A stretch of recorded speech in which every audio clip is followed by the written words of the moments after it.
உள்ளபடி எனக்கு பாராட்டு சொல்றதை விட நன்றி சொல்றதை விட உங்களுக்கு தான் நன்றி சொல்லணும், உங்களுக்கு தான் வாழ்த்து சொல்லணும், உங்களுக்கு தான் பாராட்டு சொல்லணும். நான் உங்க எங்க அப்படின்னு பிரிச்சு பேச விரும்பல. நமக்கு இது வெற்றி கிடைச்சிருக்கு, அதுதான் உண்மை. ஆகவே அந்த நம்பிக்கைக்கு பாத்திரமாக இருக்கக்கூடிய நாங்கள் என்றைக்கும் உங்களுக்கு துணை நிற்போம் என்பதை மீண்டும் ஒருமுறை உறுதி சொல்லி, உங்களுடைய அன்பான முகத்தை பார்க்கிறப்போ, உங்களுடைய எழுச்சியான முகத்தை பார்க்கிறப்போ, இங்க சிரித்த முகத்தோட புன்முறுவோடு இருக்கக்கூடிய முகத்தை பார்க்கிறப்போ நீண்ட நேரம் படத்துல பேசிக்கிட்டே இருக்கணும் போல ஆசை எனக்கு இருக்கு. ஆனா இன்னொரு நிகழ்ச்சி ஏற்பாடு செய்யப்பட்டிருக்கு. அதற்கு பிறகு விமானத்தை குறித்து நான் சென்னைக்கு செல்ல வேண்டிய அவசியத்துக்கு ஆளாகி இருக்கு. நாளைக்கு வேறு மாவட்டத்துக்கு நான் போகணும்.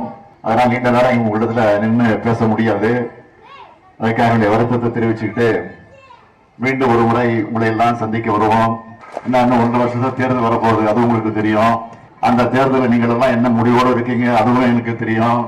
ஆக எது எப்படி இருந்தாலும் உங்களுக்காக நாங்க இருக்கோம், எங்களுக்காக நீங்க இருக்கீங்க. ஆக எதை பற்றி கவலைப்படாதீங்க.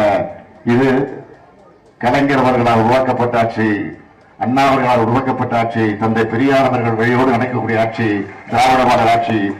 உங்கள் வீட்டு பிள்ளை உங்களே ஒருவனாக இருக்கக்கூடிய இந்த முத்துவேல் ஸ்டாலினுடைய ஆட்சி, முத்துவேல் கருணாநிதி ஸ்டாலினுடைய ஆட்சி என்பதை மாத்திரம் மனதில் வச்சுக்கிட்டு என்னைக்கு நீங்க ஆதரவு தாருங்க.